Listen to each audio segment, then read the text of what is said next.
KFC style spicy crispy fried chicken बनाउनुहोस्। परिवारको साथ खुसी साथ रमाउनुहोस्। KFC style spicy crispy fried chicken बनाउनको लागि चिकन लेगलाई हाफ काट्नुहोस्। यहाँ मैले चिकन लेग विथ स्किन लिएको छु। KFC style crispy fried chicken बनाउँदा सकेसम्म विथ स्किन चिकन लिनुपर्छ। चिकनलाई काँटाले घोप्नुहोस्।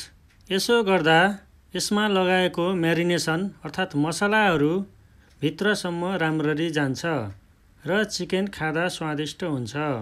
यहाँ मैले सबै चिकन घोपेर रेडी गरिसकेँ। एउटा बोलमा 1 लिटर पानी लिनुहोस्। त्यसपछि 2 टेबल स्पुन साल्ट एड गर्नुहोस्। त्यसपछि एड गरेको साल्टलाई राम्ररी मिक्स गर्नुहोस्। चिकनको यो भागमा चक्कुले राम्ररी चिरा लगाउनुहोस्। यसो गर्दाखेरि यहाँबाट खुन आउने सम्भावना कम हुन्छ। यदि चिरा लगाइएन भने पकाउँदा खुन आउन सक्छ। यहाँ मैले टोटल 1 किलो चिकन लिएको छु। प्रत्येक लेग पिसलाई चिरा लगाइसकेपछि नुन पानी मिक्स भएको घोलमा मिनिमम 30 मिनेटसम्म डुबाउनुहोस्। यदि सक्नुहुन्छ भने 5-6 घन्टासम्म भिजाउँदा पनि राम्रो हुन्छ। एउटा बोलमा अल पर्पज फ्लोर अर्थात् मैदा 1 कप र 1 कप कर्नफ्लोर लिनुहोस्। यहाँ मैदा र कर्नफ्लोर 100 ग्राम लिएको छ। Half teaspoon salt, 1 teaspoon chilli paste वा chilli powder, baking powder 1 teaspoon, black pepper half teaspoon crush गरेको, भिनिगर 2 टीस्पुन र चिसो दुध 1 कप अर्थात् 150 ग्राम एड गर्नुहोस् र राम्ररी मिक्स गर्नुहोस्। घोल गाढा भएको हुनाले मैले यहाँ अझै पौने 1 कप चिसो पानी एड गर्दैछु। घोललाई राम्ररी मिक्स गर्नुहोस्। घोल धेरै गाढा पनि हुनु हुँदैन र धेरै पातलो पनि हुनु हुँदैन। ठिक्कको हुनुपर्छ। अब घोललाई र्याप गरेर 7-8 मिनेटको लागि अलग ठाउँमा राख्नुहोस्। भिजाएको चिकनलाई छान्नुहोस् र किचन पेपरले यसमा भएको पानीलाई सुकाउनुहोस्। यसो गर्दा हामीले यसमाथि लगाइने मसला राम्ररी कोटिङ हुन्छ। चिकनमा 1 teaspoon salt, half teaspoon Ajinomoto, 1 tablespoon chilli paste वा चिल्ली पाउडर जुनसुकै एड गर्न सक्नुहुन्छ। त्यसपछि जिन्जर र garlic paste 1 teaspoon, black pepper powder 1 teaspoon र भिनिगर 2 टीस्पुन एड गर्नुहोस्। त्यसपछि चिकनलाई राम्ररी मोल्नुहोस्। चिकनको चारैतिर वरिपरि छालाको भित्र अनि बोनको यो ठाउँमा अर्थात् भित्रपट्टि राम्ररी मसला पुग्ने हिसाबले राम्ररी मिक्स गर्नुहोस्। मिक्स गरेपछि यसलाई मिनिमम 3 घन्टा वा सकिन्छ भने होल नाइट फ्रिजमा राख्नुहोस्। अब ड्राई कोटिङको लागि मैदा 400 ग्राम र बेकिङ पाउडर 1 टीस्पुन एड गर्नुहोस्। त्यसपछि यसलाई राम्ररी मिक्स गर्नुहोस्। यदि मिक्स गर्नको लागि व्हिस्कर छैन भने यसलाई चाल्नीमा राखेर छानेर मिक्स गर्न पनि सक्नुहुन्छ। म्यारिनेसन गरेको चिकनलाई ड्राई पाउडरमा कोटिङ गर्नुहोस्।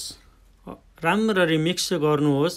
यदि म्यारिनेसन गरेको चिकन फ्रिजमा राख्नुभएको हो भने यसलाई 2-3 घन्टा अगाडि नै बाहिर निकालेर राख्नुपर्छ र रुम टेम्परेचरमा आउन दिनुपर्छ। सबै चिकन कोटिङ गरिसकेपछि अब यसलाई टोकटोकाएर पाउडर झारी बनाएको घोलमा एक-एक गर्दै राख्नुहोस्। त्यसपछि चिकनलाई घोलमा डुबाई प्रत्येक पिसलाई एक-एक गर्दै ड्राई पाउडरमा राख्नुहोस्। त्यसपछि फेरि ड्राई पाउडरले प्रत्येक चिकनलाई कोटिङ गर्नुहोस्। हल्का थिचेर 1-2 मिनेटसम्म रफ गर्दै घुमाउँदै गर्नुहोस् र चिकनलाई हल्लाएर यसमा रहेको एक्स्ट्रा मैदा झार्नुहोस्। यसो गर्दा चिकन क्रिस्पी हुन्छ। मिडियम हिट भएको तेलमा प्रत्येक चिकनलाई एक-एक गर्दै राख्नुहोस्। यहाँ तेलको टेम्परेचर धेरै तातो पनि हुनु हुँदैन र धेरै चिसो पनि हुनु हुँदैन। यदि तातो धेरै भयो भने बाहिर चाँडो पाकेर रातो हुन्छ र पाक्दैन भने चिसो हुँदा यो क्रिस्पी बन्दैन। त्यसैले तेललाई मिडियम हिटमा नै तताउनु पर्छ। चिकनलाई कमसेकम 8-10 मिनेटसम्म पकाउनुहोस्। यहाँ चिकनको पिस सकेसम्म सानो साइजको लिनुभयो भने चाँडो पाक्छ र मसला पनि राम्ररी भित्रसम्म जान्छ।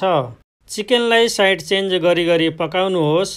यसो गर्दा चिकन दुवैतर्फबाट राम्ररी पाक्छ। अब यहाँ चिकन पाकिसक्यो। यसलाई एक-एक गर्दै निकाल्नुहोस्। चिकन पाकेको कसरी थाहा हुन्छ भने चिकन हल्का भएर तेलमाथि उत्रिन्छ। फ्राई गरेको चिकनलाई एउटा जालीवाला भाँडोमा राख्नुहोस् जसले गर्दा तेल जालीबाट चुहिएर अलग होस् र हामीले बनाएको चिकन पनि क्रिस्पी हुन्छ। सबै चिकनलाई बाहिर निकाल्नुहोस्। अब फेरि बाँकी रहेको चिकनलाई ड्राई पाउडरमा कोटिङ गर्नुहोस्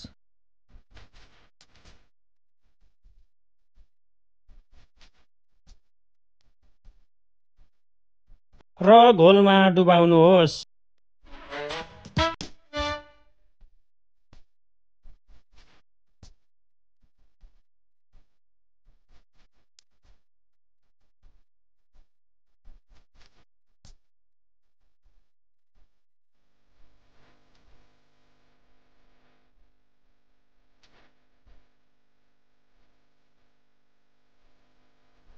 र सेम प्रोसेस गरी यसलाई तेलमा फ्राई गर्नुहोस्।